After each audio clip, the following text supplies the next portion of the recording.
Yes, hello, welcome everybody. Thank you for the very nice introduction. Thank you very much for coming. I know it's been a long, long day and you had a lot of talks already and it's been a good dinner, so I'm very happy that so many people actually came here to listen to my talk.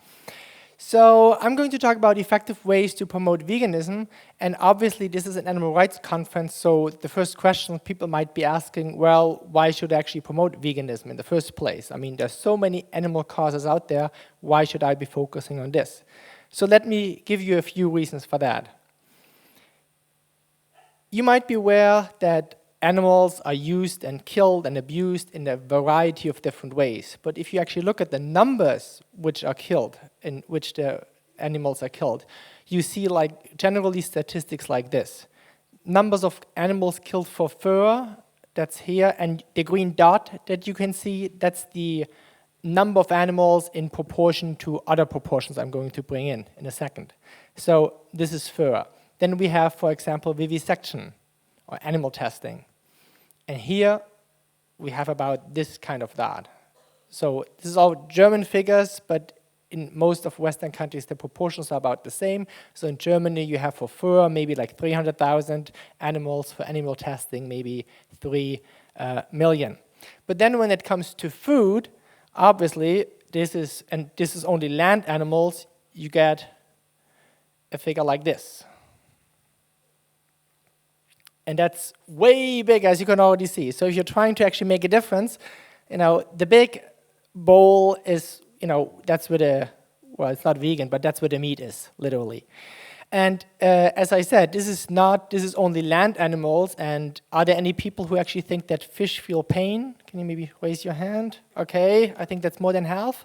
Okay, so I'll include fish as well. And if you're fish and other land animals, that's about the proportions that you're getting. So it's huge. So everything is pretty much dwarfed.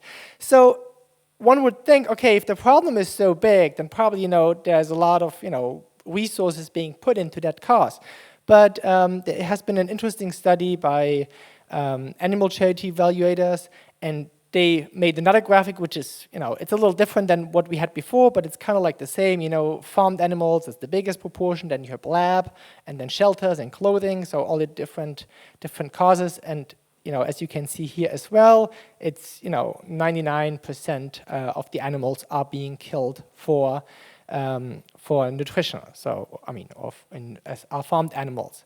But when you look at the donations that are being allocated to the different causes, you get proportions like this. So you might be wondering, hey, where's all the green? Well, there is a bit of green left, as you can see. So there is some money being invested to help farm animals, but the tremendous amount, the blue thing, that's shelters, so cats and dogs, what you all know, and then others mixed, everything combined. What different organizations do. But actually for farmed animals, it's really, really not a lot. And this also, and another reason to become active for the vegan cause is that's actually where you can make the most difference. Another statistics for animal charity evaluators is how much animals can be saved with $1,000. And if I'm saying that, I mean, I know you're all activists, so it's not so much about the donation, but it's more about, actually the cost, but often what you can do with money, you can also do, with time. So the proportions are about roughly the same, and it's actually a logarithmic scale, so the animal saved, which you see on the left, it goes from 10 animals, and then the next scale is already 100, and then 1,000, 10,000. So obviously, if you want to invest $1,000 to save animal in shelters, it doesn't matter if it's cats or dogs, or also like, some other farmed animals in some farmed animal shelter or sanctuary, you can usually save on average between around 2.5 animals. So because you need around $400 for one animal in a shelter to enable that animal to have a happy life.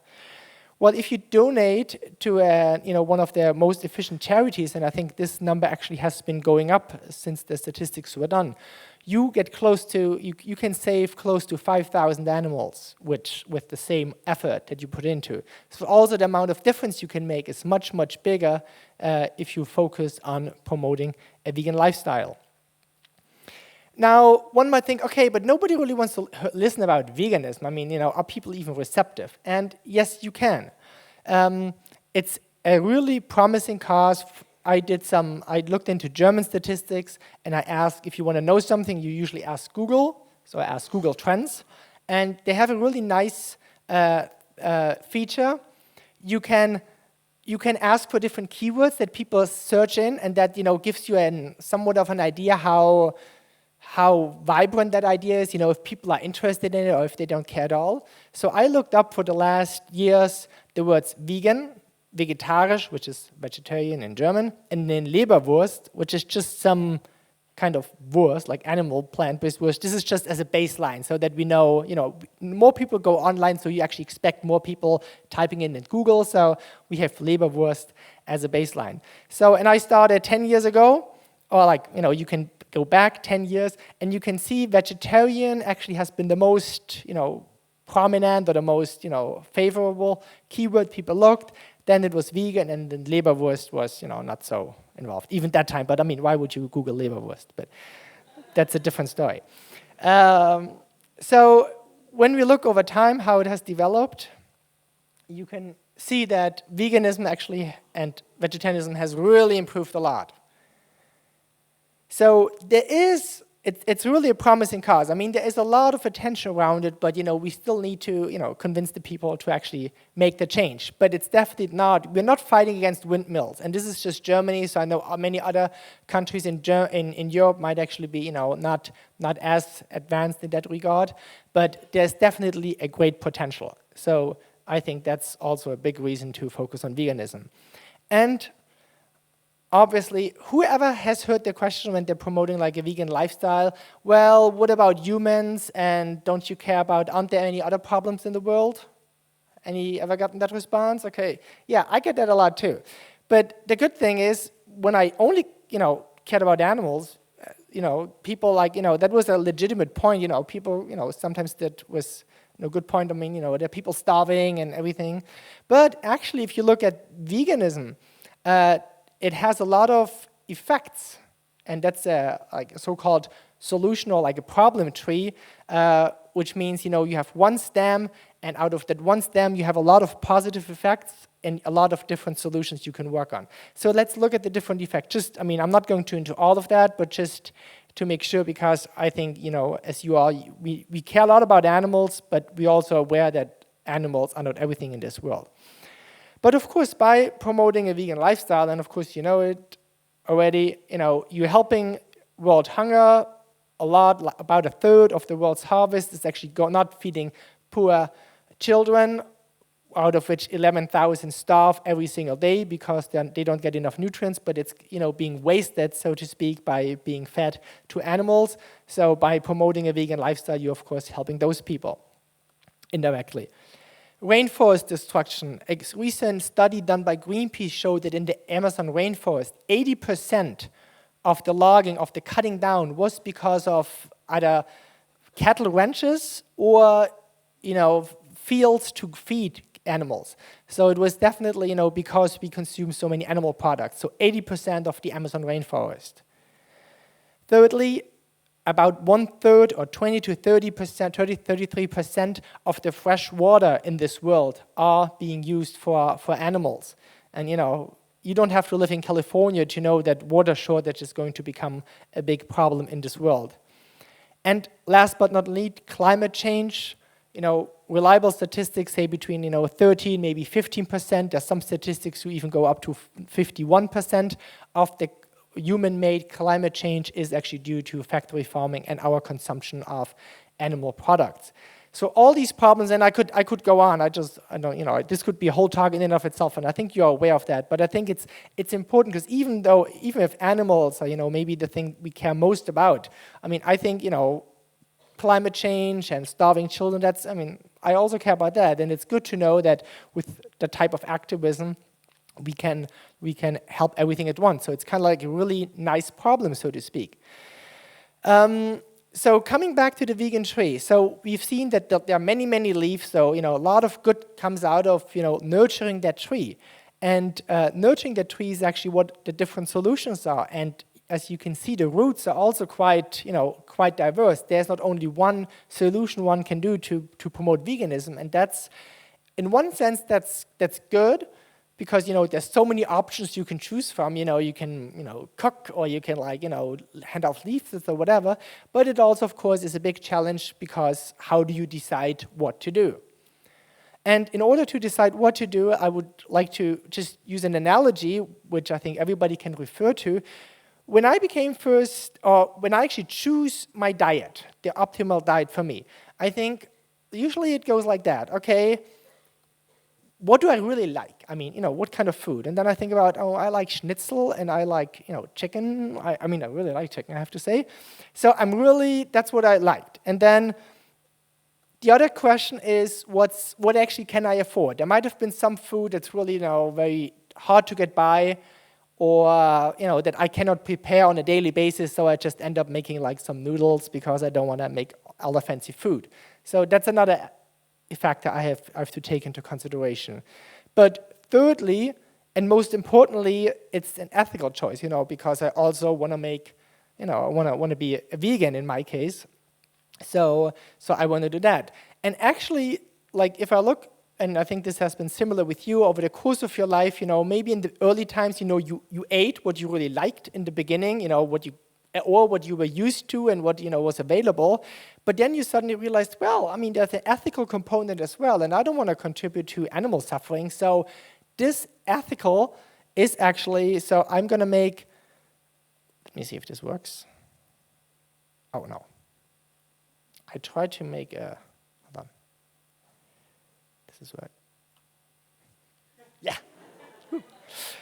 So I thought, well, okay, I might, why don't I just focus on the ethical part, and then within that framework, I look at that circle, and of course it's not as big as it was, but actually, I thought, okay, what do I like in that? And there is actually something, like in that triangular. It might not be as, I have to leave out the chicken, I have to say, but I can still have pizza, it just doesn't have to be vegan pizza, and it's still food I can cook. I'm not a great chef, but it's still available. So there's actually, and now that I think about it, I'm actually happy, and I enjoy eating as much as I did before. So even though my food choices are, guided by ethical objections, I still enjoy it, and it's still doable. So I get passionate about it, it's doable and ethical.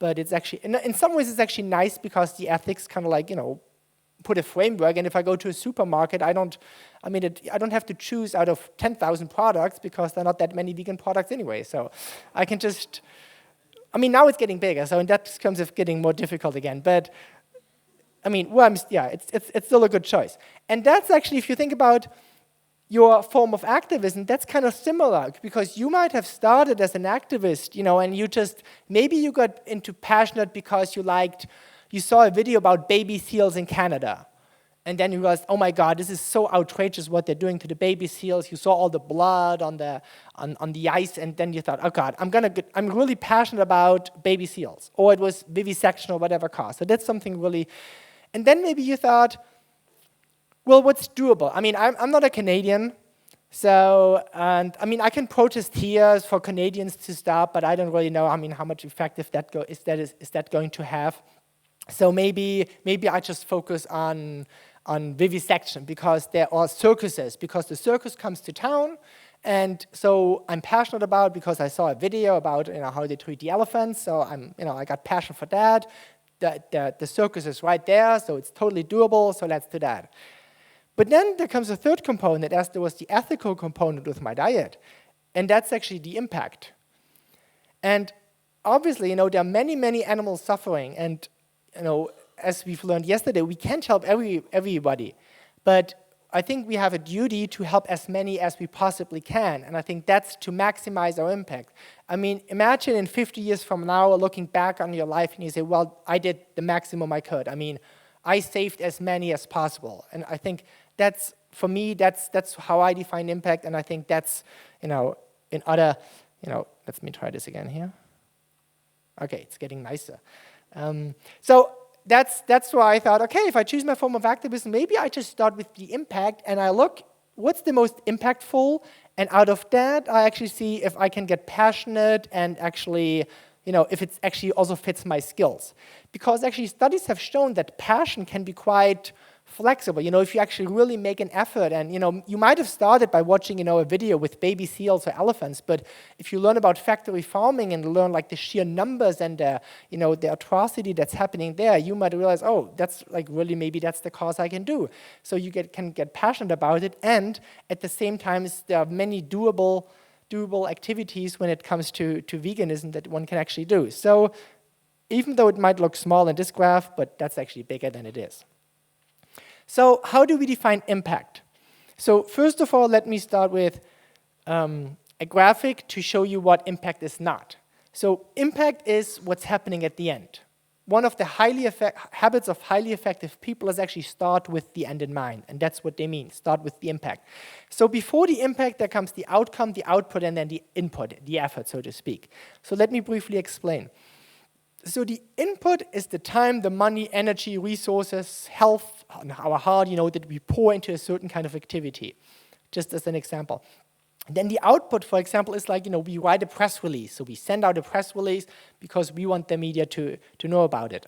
The outcome, but I mean, the output itself, I mean, just sending out a press release doesn't do anything yet. So we expect there's an outcome. Maybe there's a media cut, so actually the media picks it up and publishes an article. But if the article is pretty shitty, that doesn't help either.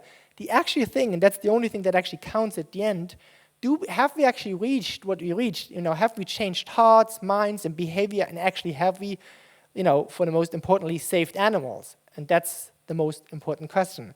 And this is why we actually have to focus on impact. And it's a chain, so it might be easy, not to focus on input because it's easier to measure. I know exactly that I spent 2 hours or maybe like a whole day on a certain campaign.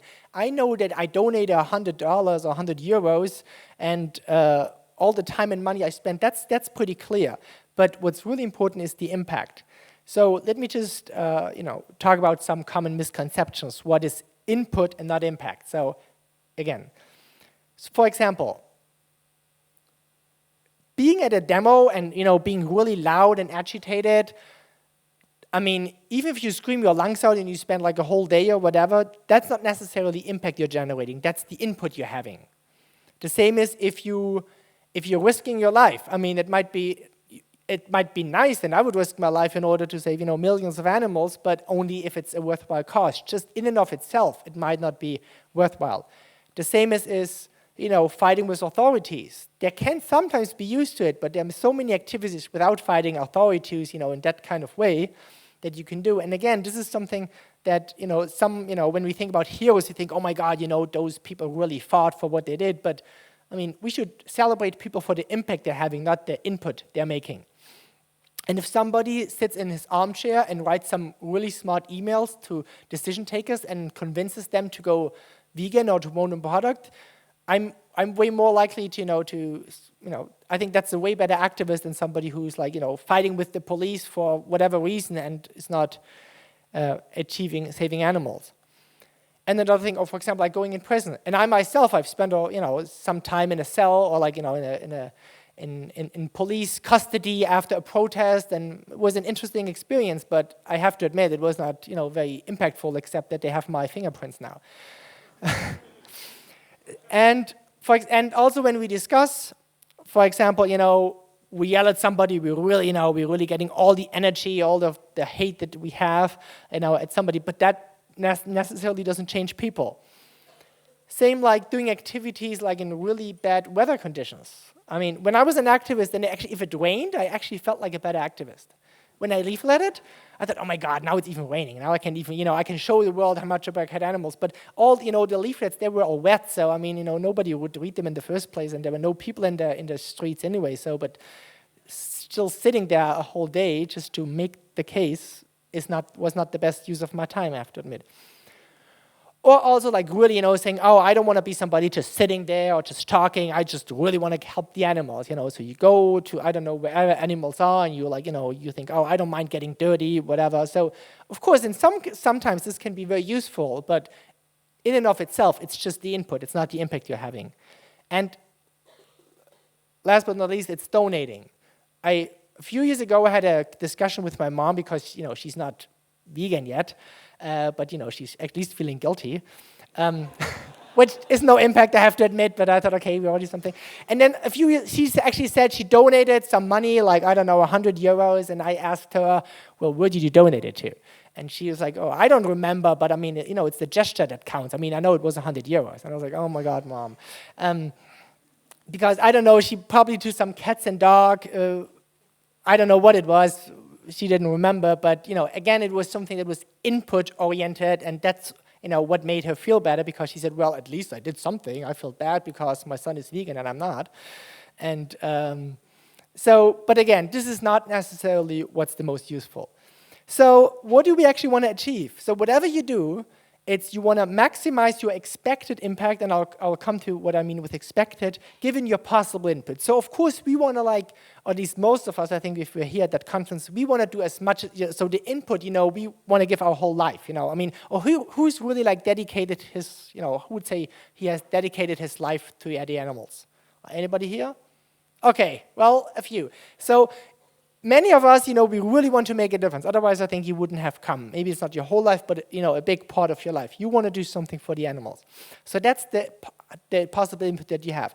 And then, of course, you always want to generate impact. So if you make a graph like this, you always want to have, in proportion to your input, so the maximum of impact.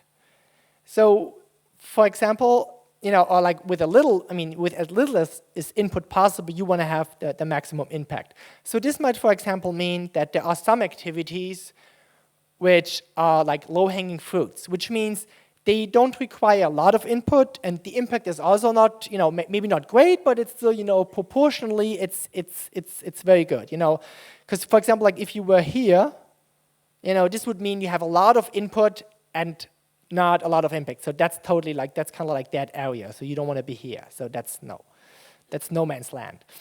So, but you can choose between the low-hanging fruits, for example, as I said, like leaf letting, or you can be maybe up here, which requires much more effort and impact, but which might be high-impact initiatives. For example, like corporate outreach or lobbying. I mean, we at Vibo, I've been with a colleague, we have been lobbying to define the terms vegetarian and vegan in the whole European Union. So it's 28 countries, close to 500 million people. So it's a huge impact if we get it through.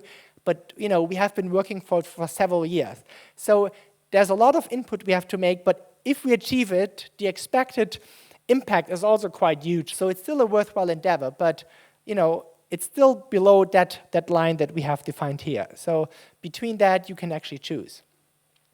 So that's the different activities you can do on an abstract level. So let's come to some misconceptions that I've done myself and that I believe many others are still doing. One quote of a famous vegetarian is by Albert Einstein, who said, "People love chopping wood. In this activity, one immediately see results." And I mean, I'm the same. If I get some, I like if I do something in the house, I always like that. The course that where you actually see the results and not something like in the background that nobody sees. And this is, of course, obvious. Sometimes people do in animal causes as well. But one has to admit, or one has to face it, 20 years ago, there were millions of animals suffering. Now, there are millions of animals suffering. And probably in 20 years, billions of animals are suffering. So, which is a sad fact to realize, but I mean, there's a whole lot we can do. And most of us still expect to live several decades. I mean, I'm in my 30s, so if I get to be 85, I still have 50 years ahead. That's a long, long time. So, and when I think about it, I mean, a pig that's tortured these days, like today, doesn't suffer anything that a pig that's being tortured next week. And this is, I think, something that vegans actually have understood already, because just because you're vegan doesn't mean that immediately an animal suffers less because I order a different, just because I go to a supermarket. There is, of course, some time delay and some extension. And this also, I think, applies to activism. So it really makes sense to actually, what would you do differently if your actions were judged 50 years from now? So think about, you die in 50 years and then you look back, and then that's the time where you want to actually be evaluated if you do the most good. Like, look, for example, at Bill Gates. He's really, not maybe for the animals so much. Well, now actually he is, because he's investing into in vitro meat. But, he's a philanthropist, and he's donating millions and millions to poor people in Africa. But in the first 20 years, he didn't do so because of his career, several decades, because he was just, doing something else. But this has been proven quite successful. And another reason to think long-term is because we want to be smarter than the system and use its weaknesses. And we live in two systems. Like, one is capitalism and one is like democracy. And they both tend to think like short-term. That's why, for example, like global warming, they cannot really tackle global warming because it's too long of an effect. If there's like a hurricane, they react. But if it's like, oh, there's something going to happen in 50 years, like neither capitalist companies nor politicians really react. But this also means that we as activists, if we want to, change the system, if there are disturbances, that are immediately, so, if we smash the windows of a store, they're going to react, because it's like, it's disturbing them nowadays. And this also means that oppression is not always a sign for success, because you might, maybe throw in some stuff, like, a stone, like in the window, and then, you might get arrested. That doesn't mean that, throwing the stone was the most efficient thing to do. While somebody who might, like, write a research paper, or like a researcher who's inventing like new meat alternatives, like, which might not even, be coming into market for the next 5 years, but, he's thinking long terms and he's not being fought. So the long-term changes are actually underestimated by the system. So you actually get more impact and less resistance by thinking long terms. Another misconception, or what people often do, I found, is that they tend, especially like if you're new to veganism, you want to be like a really pure vegan. You learn all about, we're vegan, what's not vegan, of course, eggs and dairy is, it's quite obvious, and then you go to honey, and then you do little ingredients and everything. And if you look at the curve, for example, like, if, again, we look at the impact our own diet has, being an omnivore is not a lot of impact. And then if you're being a flexitarian, that's, you're already starting, to save some animals. If you're being vegetarian, you're even better. And then if you're vegan, you have more impact. And the effort, of course, also grows. But actually, if you're a purist vegan, in some ways, it's actually, there's way more effort you have to put into in becoming like a pure vegan. If you really like every tiny ingredient, for each, even if you order like a salad in a restaurant, you ask, well, but the vinegar in the salad, how has this been clarified? Because otherwise I don't want to eat the salad. So I made the experience, it's actually, you're generating way more effort, but actually the impact actually goes down because, first of all, it's a lot of time you're spending, and people around you, if they actually see you, if you really make it look complicated being a vegan, you actually, you're sending a bad message. Maybe you think that maybe there are some people who are mighty, oh my God, he's like, she's like holy, like a Jain, who actually walks and wipes the floor. But Jainism, it's good to have some of those people around, but it's probably not going to become like a very popular religion. Well, if you, become maybe like a more effective vegan, you can, by maybe even reducing the effort because you become more and more efficient, but you can further and further increase your impact. And further to make my point clear, there are some studies about the different, damages diet do. And for a change, in this case, I didn't look at animals, but for example, in terms of greenhouse gases, but the kind of like same statistics or the same proportions also apply to animals. So there's a vegan diet, a vegetarian diet, and an omnivore diet. And in terms of CO2 emissions, of course, omnivore diets are like the worst. If you go vegetarian, it's already like half. And if you go vegan, it's even much, much better. And you kind of like have the same proportions to animals. Of course, if you eat everything, if you're omnivore, you kill a lot of animals. If you go vegetarians, you're already, maybe saving half of them. But even if you're vegan, you're still going to harm animals, because they are, I mean, even if whatever you eat, whatever you do, like how the grain has been harvested and grown, I mean, it's impossible to live in this world, even for a Jain, not to harm any animals. So there's always going to be some baseline harming that you do if you don't want to kill yourself. Now, if you look at the proportions in society, and so look at remember the height of the different of these graphs, and now I'm gonna like widen them according to the proportion in society. So they're like 95% of people are actually omnivores, about 5% are vegetarian, and maybe 1 or 0.5% are vegan. So now, and the height is like the harm that's being done, and now let's look here. So that's all these. So that's the harm that's being done by society, so to speak, to the different diets. So here we have, like in that corner, we have the vegans. So they don't do a lot of harm, and because there are not many, and they don't do and that's not very high. These are the vegetarians, like here. Also not a lot, and these are like the meat eaters. That's like the big thing here. So if you want to reduce harm, it doesn't really make sense to go to that group and tell them, well, actually you guys here, there's still something you're missing. And you really want to make sure there's no honey in your cereal, because otherwise, there's a lot of suffering in this world, so really pay attention.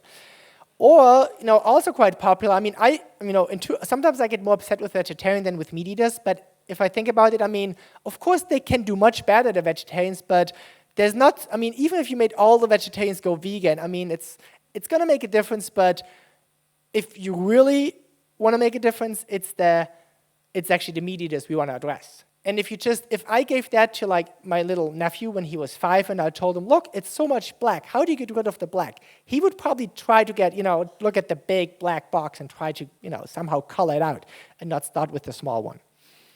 So this is another reason why I think we should be targeting meat eaters.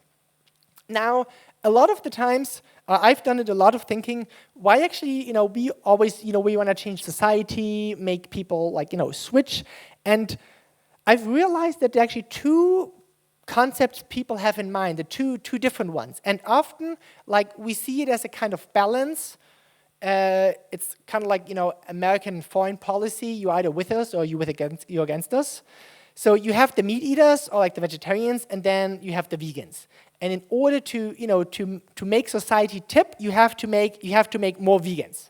So make more people vegan. So for example, you try a lot, and then you happen. Is there some? Yeah. So you had this one, this one moving. So you're already doing something. But this is actually not how the function works. The world is not like a balance. The world actually looks more like this. So it looks like that. And then it's more like a seesaw, on a playground.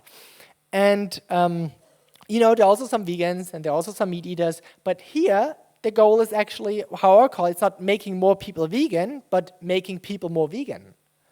And it's just a shift with the more, but actually this has big implications. Because, of course, there are obviously, people in between. As we all know, there might be flexitarians, and there might be vegetarians, so, and these are kind of like stable in some ways. It's not, there might be a little nudge in that slope, that prevents people from going down.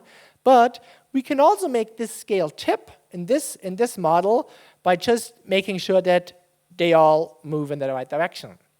So by moving the big masses, maybe, and this has big implication, these 2 models. Like, let's look, for example, at 2 different approaches of activism. For example, we have the scale, so it goes from omnivore to vegan, what you see at the bottom. So that's kind of like the spectrum. And then you have all these dots. So these are the different people who are located, they are more or less omnivore, maybe a little flexitarian. And then you might, try a very aggressive approach. And I was always wondering, why do actually some vegans still do it? Do they really think it makes sense? And then I actually think, well, in their model, it actually makes sense, because what happens, you might have seen it on YouTube, there are these really angry talks or whatever, where people yell at each other. But people actually do it, or some other gross things, because what happens is once in a while, one person actually crosses over and becomes vegan, because it just resonates, they get like, oh my God, what's happening? But, once in a while somebody is like that. But and if you only look at the scale, either you're vegan or you're not vegan, you think, okay, somebody crossed. So, you gave a talk, you yelled at everybody, and after that, there's 1 or 2 people coming up to you, oh my God, that was a great talk, I'm going vegan now. And then you think, yeah, it's amazing, it worked. I'm going to do it again. I'm going to go the next time, I'm going to scream in everybody's face, and, as long as there are people coming up to me, I know it's working. But what people might not see is that all the remaining people, they might actually moving this way because they're like, oh my God, that's some crazy vegan. I don't know. So in this model with the scale, with the 2 scales, it looks, oh, we created somebody, because you don't realize that all the others actually have been, more put out. While, for example, if you make a more nicer approach, for example, just being nice and, you give a nice talk, you're doing, doing some recipes or whatever, you give them some food samples, and it's really when you're being nice that people come to, oh yeah, you've been so nice, now I'm vegan. So that person that we had before, he might just move a little bit in that direction. But if you look at all the others, they actually might also move in that way. So looking at the model with the seesaw, there's actually more shift in the whole of society moving toward being friendly towards veganism than there was before. Even though somebody said, well, did anybody after the talk come up to you and tell you they're vegan now? And I said, no, but it might still have had a good impact on everybody around. So let's look at some statistics, actually, because we actually did some research and looked what people are actually likely to do. And, if you look at the status quo, again, I have some nice dots for you on this continuum. So you have about 0.5 to 1.1% vegan. At the German statistics, but I think it's similar in other countries, or like at least the proportions and the main message that I want to come across. So that's the amount of vegans, vegetarian between maybe 4 and 9, depending on the statistics. And then you have, so-called flexitarians, depending on how you define it and how you want it, but people who are open to that, maybe between 50 and 56. And, hardcore meat eaters, maybe 40%. Now, we already have established that we want to actually target the meat eaters and the flexitarians, because that's the biggest part. And now we actually asked them, and there was a study with 6,000 people, or some company did it, and if they actually would consider or plan to maybe, reduce the meat. And there were 41% who said, yeah, I can see myself cutting down on meat, so that's a big proportion. Then, going vegetarian, 21% says, yeah, I can see myself maybe going vegetarian. And then, what about going vegan? And it was 1%. So now one might argue, okay, that means we just have to make sure, we have to tell them more go vegan, because obviously we want more people to go vegan. Another way to look at it is you can say, okay, I got like 41% here and 20% there who are already willing to take, significant steps. So maybe if they're already willing, we just help them along to make the step that they already agreed that they would like to make. And maybe once they're there for a little while, they might be ripe, to take the next step, because I'll probably not be the last person they ever speak to, so I don't have to get the whole message across. If I actually get them to make the first 2 steps of the way, somebody certainly, kind of come in. And that's actually what we do. So, for example, at Vibu, our strategy is, again, if you look at the spectrum, we believe that the future is vegan. That's, of course, our goal, so that's where we are here. At the same time, we don't really bother with, being totally pure in every little sense. So, we don't like, we had, of course, some, debates about honey and all that, but if it really goes down to, the tiniest pieces, I don't think it's you want to be more practical. Another thing is, it's more the direction that's important than the position. So, for example, when somebody asks me, are you vegan? I could say, yeah, I'm vegan, but I can say, well, I actually tell him more about the direction I'm heading. So I'm saying, well, I've been eating meat for 20 years, then I became vegetarian, which I stayed for 3 years, and then I actually became vegan. Because that's also something people can relate, because, oh, he ate meat. Oh, that's who I am now. And then he became vegetarian, and then he became vegan. Oh, okay, cool. Yeah, maybe I can see the same trajectory for me. So it's more the direction we want to have society move. And usually we do it, we seduce people, then guilt trip them. I mean, I know both can work, and some, as I said with my mom, at least she donated some money. But usually we try to seduce. But when necessary, we can also be, strategic poking. But it's not like we run around with a big needle all the time. We hold out the big, the nice food, and if they look too long and don't eat, we might like poke them a little bit so that they take the bite.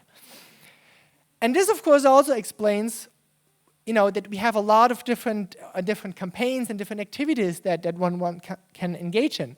So on that spectrum, for example, we have a carnism campaign, and carnism is, the good thing about carnism, you can start, with even like meat eaters. It's useful for meat eaters, but also like for people already vegans because, it helps them. But like starter leaflets, that's maybe more for people in the beginning. Then we have our magazine, which is people already vegan. The website is very broad, but then, for example, like we have the Activist Academy, and for that, obviously, it's only if you're already vegan. So, and then corporate outreach, that's something, that's, maybe going the furthest out because, we work with all kinds of companies to get them at least started heading in the same direction. So it's not, the question is not so much, oh, how vegan are you? Where do you fall on the continuum? But are you actually, moving society in the right direction? So are you like really moving it like in really everything in this way as much as you can? And for example, one thing that's important, it's the spectrum of allies, which is in Melanie's book about strategic activities.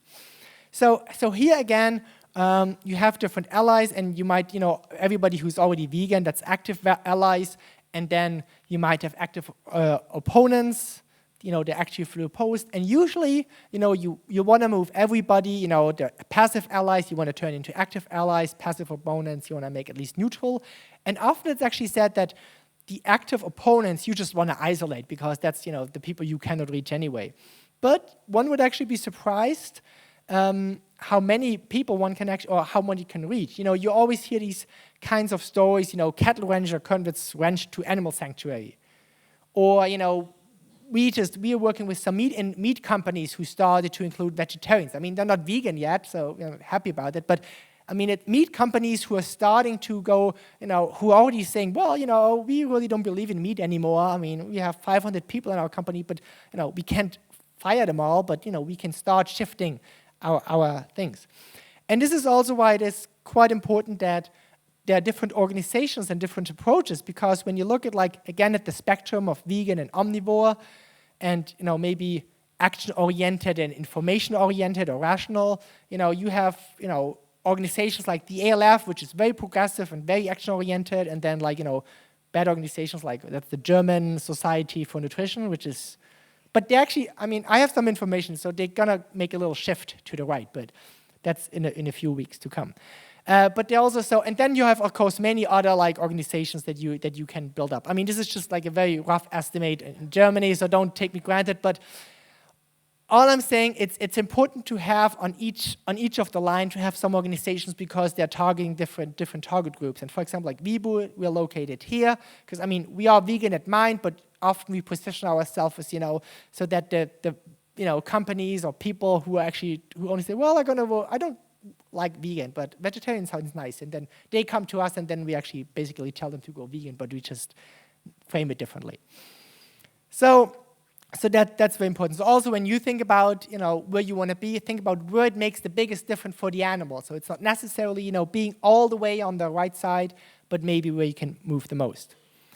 Another thing that's important to do is actually your role in the movement. So different or in society, you can target individuals, you can target the media, the politics, businesses, medicine, research, education. And in each of those, you always have the opportunity, you can either influence those institutions as an individual, or you can actually join, either from the outside, you can also go to the inside, so become a politician, or you can actually join an organization or support an organization that then influences this. And because, there are many reasons actually to join an organization. So I'll just make that very briefly. I only have a few minutes left. Usually when you work with an organization, you have a wider reach, a greater effect. The projects are more likely to be continued. It's a more long-term effect, which we learned is important. You make use of synergies, people, using the skills, media, social networks, production cost. If you make your leaflet on your own, it's not so much as you do it otherwise. You can focus on your core competences, you can socialize and network, and you might have potential job prospects if you want to work in that thing, in the vegan movement, and it's usually more fun and more energy. So there are many reasons actually to join an organization. Now, organizations are, for example, one good resource is animal charity evaluators. I think there are some, they could be made better, but I think they're already doing they're already trying a lot to evaluate the different interventions. And some of the things that they recommend is, for example, leafletting. That's something everybody can do. It's totally flexible. It's relatively cheap. Another thing you can do, which actually now is more interesting, getting vegan Kickstart signups, because if you hand them a leaflet, you only inform them once. If you actually get their signature to sign up for a vegan Kickstart, like some online thing, they're actually getting over a course of maybe 2, 3, 4, 5 weeks the information. Another activity, I have to speed up a little bit, I just have a few minutes. But can I have 5 more minutes? Yes, okay, good, Kristen. Okay, social media is of course something you can do, but don't only be active in vegan groups. I mean, use Facebook, maybe use your email signature, but often more is less, don't only talk about veganism. Of course, that's more if you work with an organization. You can do corporate outreach. I mean, you can also, of course, target, write to companies. It's actually not so much letters that companies get. So if you write them, it's quite likely actually that they're being read. So, it's motivate companies to develop more vegetarian and vegan products. For example, as you might know, we invented a toothpaste with vitamin B12, which, the company had nothing to do with veganism, but now they're supporting it, of course. A dog food manufacturer is now making, vegan dog food, or almost, I think they're still struggling with the vitamin D, making it plant-based, but, it's, 99.9% vegan. Froster, some frozen food manufacturer who's developing more vegan options, and Katjes, who at least developed some gelatin-free options. So there's a lot one can do. Also organize talks and festivals. We just had the Vegan Summerfest because you reach a lot of people, you get a social dimension. Something also what we're doing is we invented the Veggie World, which actually used to be a vegetarian fair. Starting from this year, it's going to be all vegan. So I'm quite excited about that.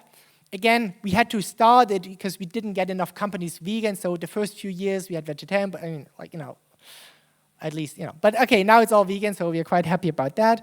And we're actually expanding to Switzerland, the Netherlands, and Paris, like France. And I don't know from which country you are, but if you think you also would like to have a vegan fair, you can come up to me because we would like to see other countries. I think Luxembourg is too small, but other countries might be very interesting. Another thing, hold on, is actually to think more economically, because a lot of the activities we do are a money sink. So we pour a lot of money into that, but there's no money coming out. Which, when I first learned about it, I said, well, of course, it's activism. I mean, what do you mean? Of course, what do you mean with a money sink? Because I had at an animal rights gathering, there was an American investor who, I think he didn't know where he was and where he was going to, because if you have ever been at an animal rights gathering, it's not something for an investor.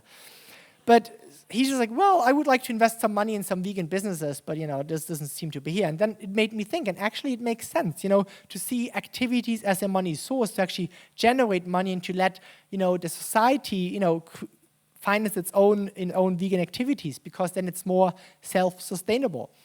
So, and then you have a much, much faster development. So obviously, for vegans, it's quite obvious to set up your own vegan company. And we started at Vibu, we started a vegan support program, like a startup support program, and we had a survey on our website if people are interested in opening their own vegetarian or vegan restaurant. And within a week or two, we had 700 people contacting us saying, oh yeah, I would like to make my own vegan business. I mean, they didn't really know exactly what to do yet, but I mean, they have been quite passionate about it. And over the last years, I've seen so many vegan businesses. I mean, who knows Attila? No. So Attila Hildmann, I mean, I first met Attila when he didn't have the first cookbook, and I mean, he was still a student having no money at all. And now, I mean, I'm not saying that everything he does is good, but I think he's when you talk about, making veganism more mainstream, I think that's pretty cool. And at the same time, he's generating money which he can use for the cause, because now he can make really professional footage and videos and everything.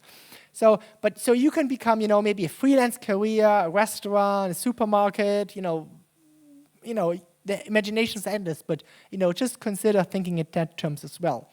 If you don't wanna work in veganism, another option is what is called earning to give, and that's a concept taken from the effective altruism movement.